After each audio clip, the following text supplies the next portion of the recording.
Alright, we were asked to explain in this short video here as a follow-up to our track replacement video kind of the ins and outs of selecting the correct track, proper track tension, and how to make sure you're actually getting the correct replacement track for your machine. Alright, if you look here, it may be hard to make out on the video. You got a 350 by 52.5 by 86. All right, breaking this number out, this is going to be the length of your track. The 52.5 will be the width of your track, and the 86 is going to be the number of links in your track. All right, that's important when you select the sprocket for your machine, to make sure that you get the correct sprocket. And anytime you replace these tracks, you need to replace the sprocket. Now, we did not show replacing the sprockets in the last video because they were still on back order due to everything being held up by COVID. But we did replace the sprockets when they come in.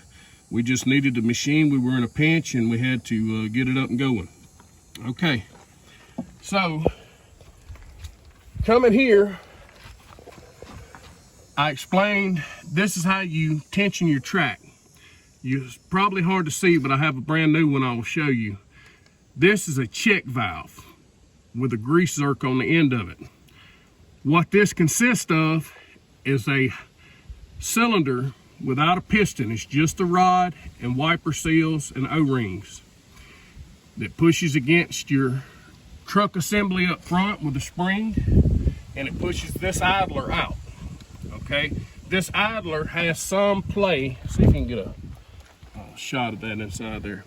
It has some play side to side in there. It should not be tight against your carriage here, your undercarriage. All right, so when you have the track off, make sure you check that your bearings are good in your roller. For your main idler, check your underneath rollers. You don't have any play in them. They turn easy. No play all the way down. This particular machine right here has 4 idlers on the bottom. It has 1 up top, and then it has your front roller, your main idler.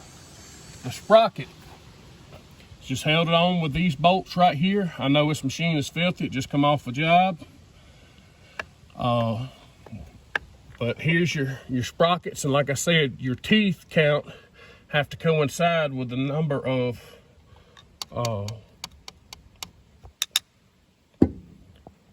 links or whatever in your chain. I drew a blank here. All right, so here's the check valve that we're discussing that you pump the grease into to tension your track. If you notice, it has a relief here.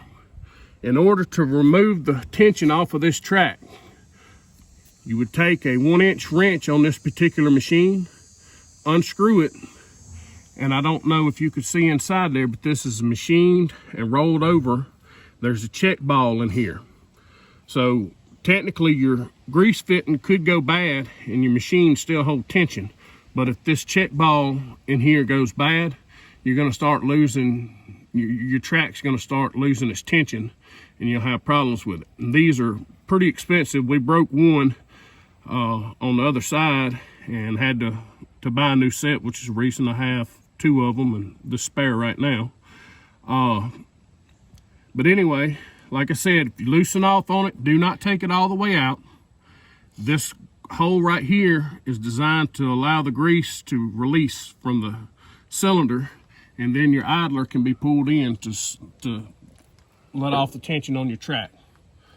All right, there'll be a copper washer that does not come with this that goes right here to help seal off.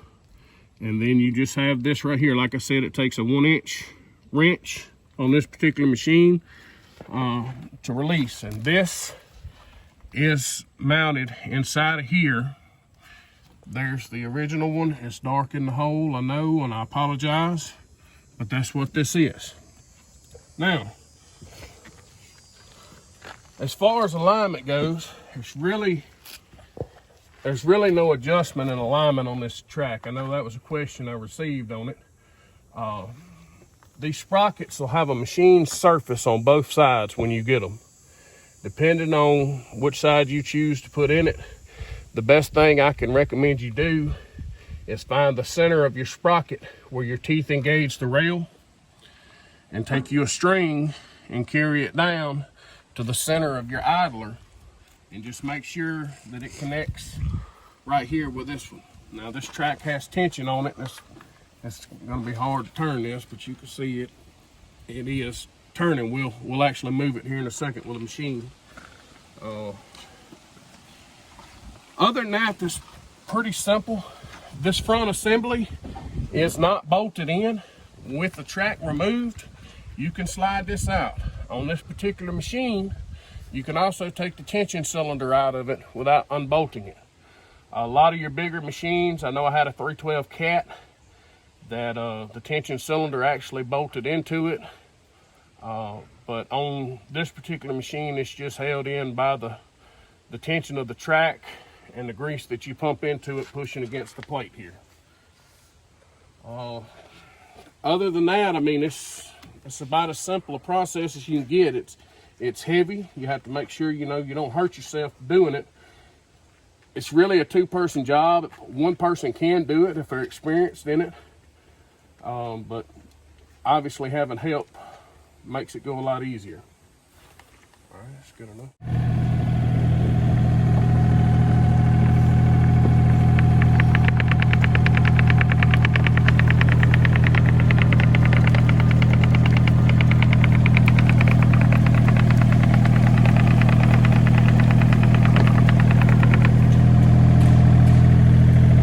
Okay, so the correct tension on this machine, like I said, it's going to be laid out in the book, the manual. Specifies, if you can see this bottom roller and you can see the top of this rail, with the machine picked up, we have it completely off the trailer at this point. It is still, we're being safe doing it. The machine can't go anywhere at this point. But we're even here in the center where the most deflection is with the bottom of these rollers. All right, they have dirt and stuff on them. They're hard to do. See, we're actually a little bit below, but that, according to Takeuchi, is the correct track tension. Too much track tension is probably worse than not enough on these particular machines. And yes, these are brand new tracks. They have less than 50 hours on them. But you'll see they do wear. It's going to happen. If this happens, it is not an issue. It's just part of it. But I guess too much tension is worse than not enough tension when you are putting these tracks on. Just keep that in mind. Like I said, these sprockets, I'll look and see. I'm sure I have the old ones laying around in a scrap pile somewhere to kind of show you how they look once they start wearing. But as you can see, these are blunt, and the sprockets are actually gold, which I thought was fitting considering the price of them. But yes, they were painted gold when we received them, and you notice how it has blunt tips on the teeth right here. Once these start wearing to a point, and you'll see a lot more on these than the others, one side of this will start cupping out more here, and your point will be more exaggerated on that side. That's a clear indication that these sprockets are wore out. I know a lot of people, when they replace tracks, they run them until they're, completely wore out before they replace the sprockets. But the correct way to do it is to replace the sprockets with each set of tracks. All right, so here's one of the original sprockets we took off this machine. I think this sprocket had somewhere around 2,700 hours on it when we replaced it. But if you notice what I was saying about how the sprockets will wear more on one side, obviously this side engaged more as the machine was going forward than this side of the sprocket, which is why it's wore more on this side than this side. All right, so you notice if you roll this back here, and you look at the teeth on this sprocket versus the teeth on this sprocket, these are a lot more pointed and a lot more worn than these are. Now to take this sprocket out, you notice these are blind holes here, or not blind holes, but they're not threaded. They're not a blind hole. Inside the housing for your final drive, there's a ring that goes around that's threaded. These bolts do not take nuts on the back. Your final drive is threaded to accept these bolts right here. And you'll have to look in the manual to find out what your spec is on your machine for the torque. All right, one other final thing while you're here working on this assembly that you need to check, and this is the life of this machine. These are very expensive on your final drives. Here's your fuel, your fluid level right here. I run 90 weight oil in these final drives. This will be your drain port, and this will be your fill. When you're draining these, just go ahead and remember to take out one of the other plugs.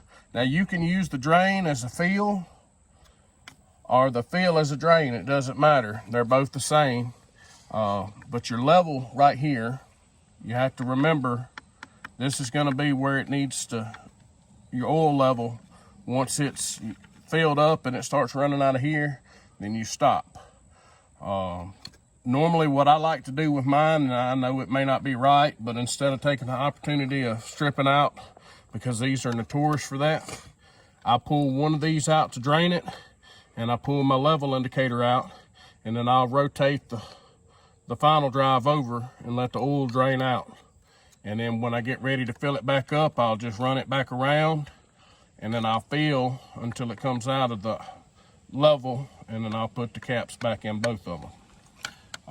Another thing that we'll show you, it may be a little difficult to get a shot of it right now, so I'm gonna let Cole move around to the inside. But one thing you really need to keep a check on is the line connections on these final drives. It's just a little sheet metal cover back there. It gets dirt, mud, especially like us going and dredging out a farm pond or something for somebody. You get in the mud and it builds up in there, and it will make your lines rust. And obviously high pressure lines and rust are not a good thing. You develop a leak and then it's a booger to replace the lines, because you have to fish them all the way through the undercarriage, back up through the to your main pivot, through your slew bearing to your main pivot. There's a junction where all your hoses on the bottom side go through. Here, obviously ours are covered with mud, because like I said, we just got in from a job. Right here you can hear it. It's real thin mud. So make sure you pull these 4 bolts out. And I'm not saying every time you get finished using the machine, but at least when you change the oil in your machine every 50 hours or so, go ahead and pull them off and clean out back here to save you a lot of heartache in the long run. Other than that, I mean, that's pretty much it. Okay, so going back to the check valves for the track tensioners. Like I said, these dudes are not cheap. Right here, we have this spare. I went ahead and I bought 2 when we broke the other one. But here's the Takeuchi part number. Our local Takeuchi dealer is Williams Equipment. I say local, they're about 100 miles away from us, but they're the closest one to us. We were able to get them to drop ship this to my house. So that's a real nice thing. I don't have to keep running to the dealership every time I need a part for it. They're a real good company to work with. But like I said, here's the correct Takeuchi part number for this machine. If you go to the Takeuchi dealer, and the reason I'm showing this part number, if you go to the Takeuchi dealer, the TB135, which is this size machine, has been updated, obviously, to a TB235, which is a 2 series machine now. There's a part number that supersedes this one for the 235. And I think the early model years of the 235 use this particular check valve as well as this 135. And then they go to a newer style. Well, the computer is going to try to update it to the newer style fitting automatically. Make sure that you explain to them that it's a 135 and not a 235, or you will get the wrong part and you can be down for an extra 2 days waiting on the correct part to come in. That's been my experience with it. There again, it's not the dealer's fault. I was there with him when we ordered the part. It was just something in Takeuchi's system that done that. So, like I said, verify just to make sure that you are getting the correct part. This is the Takeuchi part number right here for the TB135 check valve for the tensioning cylinder on your track system. All right, so while we're here doing all this, got the machine on the trailer. It's a little easier. I'm a big guy. It's a little hard to get under this machine, so I like to try to do as much service work as I can like this when it's on the machine or on the trailer where I can get to it a little easier. We're gonna go ahead and change the oil. We got a little over 60 hours on this oil. I try to change it every 50 hours or so, but we went a little over this go round. So we're gonna try to go ahead and get it knocked out now. All right, on this particular machine, it's gonna take a 3/4 wrench to pull this drain plug out. I know a lot of the newer Takeuchi machines have a quick change feature where you actually have to have a special tool to screw into the port to drain the oil, but luckily on this one we don't have to have that. Let's see how tight this dude is. I'm sure it's gonna be pretty tight. Oh, get baptized now, I'm sure. Slide that oil pan over. Oh yeah, she's good and black.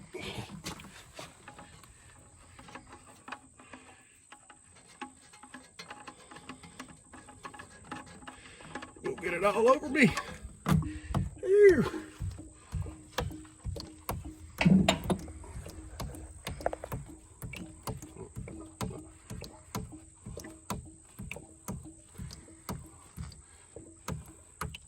Take the cap off up here where she can get a little vent.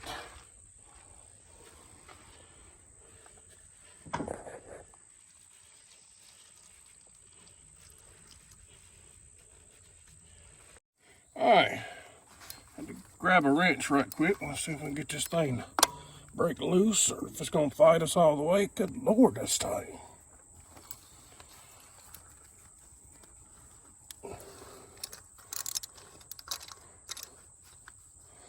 Oh, bite in there. I hate these wrenches. Here we go. Good gracious. Oh, we had it.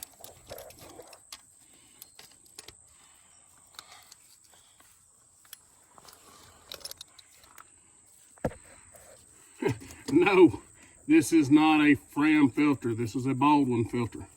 And yes, we're going to make another mess. It's okay though. That's why you have kids. They can pressure wash it.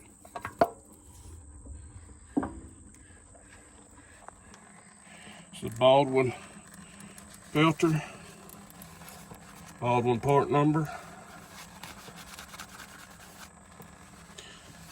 I prefer a Wicks myself, but we actually had to go with a Napa Gold, which is the same filter, best I can tell, as a Wicks. Baldwin's okay. Just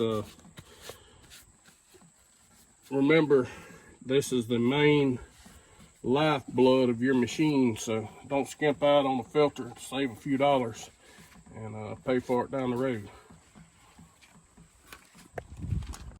Alright, so we'll go ahead and get a little of this oil and put on our gasket.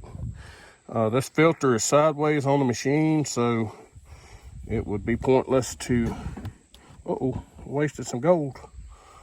it would be pointless to pre-fill the filter, which that's, so I've been told all my life, not a good thing to do anyway. Like I said, this is a Napa Gold filter. There's your part number, 1334.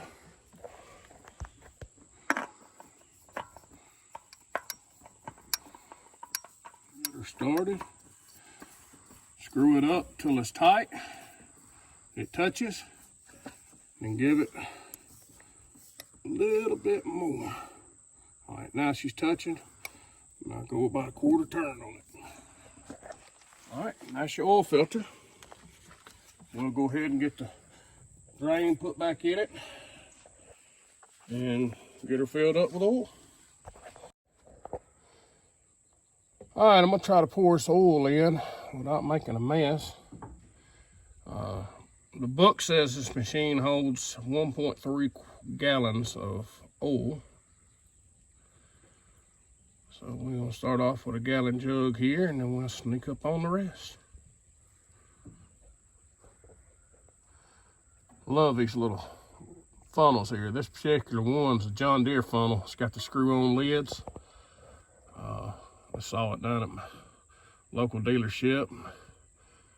Bought it somewhere around $13, $14. But man, it's so nice having a clean funnel every time you need it. Just have to pull the cap off of it and go.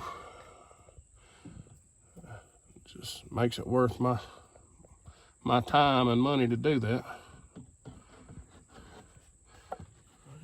One down. Get this other jug.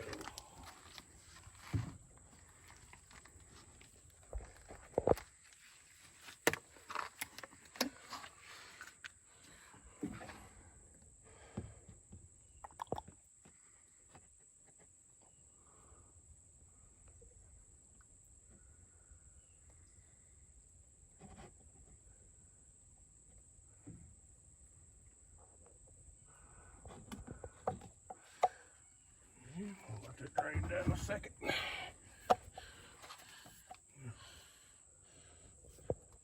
Grab us a clean paper towel over here.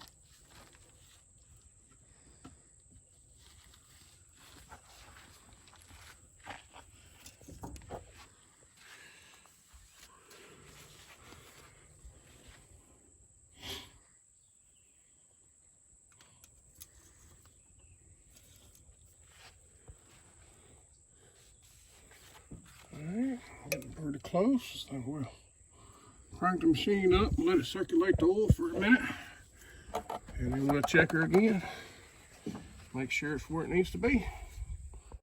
All right, we ran the engine for a minute. Now we're gonna check her again, see where we're at. Oh yeah, right there at the full mark. Yes, this oil is black. These are dirty engines. They it happens. You saw us pour fresh oil in the machine and crank it up and it turns black just as soon as you run it. The oil is clean, I promise you. It's just, these are real city engines. So not a lot you can do about that.